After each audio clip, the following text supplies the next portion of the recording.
దీనికోసం ఈయన ఆర్టిస్ట్ గారు వివరిస్తారు. ఇది నా ఫోర్త్ వర్క్. ఇదేంటంటే సెన్సిటివ్ పర్సన్స్ని రిప్రజెంట్ చేస్తున్నాను లోటస్ ద్వారా. లోటస్ ఎంత సెన్సిటివ్గా ఉంటే వాటి పెటల్స్ ఎంత సెన్సిటివ్గా ఉంటే వాళ్ళ సెన్సిటివ్ పర్సన్స్ కూడా అంత డెలికేట్ఫుల్గా సెన్సిటివ్గా మెత్తగా ఉంటారని చెప్తున్నాను.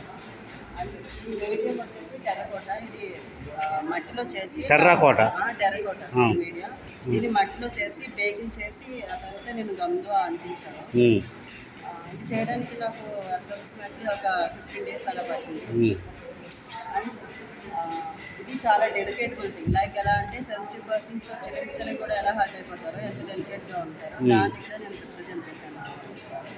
సెన్సిటివ్ అంటున్నావు ఒక దగ్గర నుంచి, మరి దీన్ని సెన్సిటివ్ మెటీరియల్ ఇంకా చాలా ఉన్నాయి కదా, వాటితో కాకుండా దీంతోనే మీకు ఎందుకు చేయాలనిపించింది? అంటే సెన్సిటివ్ లోటస్ని ఇక్కడ రిప్రజెంట్ చేశాను. లోటస్ ఎంత సెన్సిటివ్గా ఉంటుంది. అవును. సో సెన్సిటివ్ పర్సన్స్ కూడా మెత్తగా ఉంటారు లోటస్ మాదిరి. లుకింగ్ లైక్ బ్యూటిఫుల్, చూడడానికి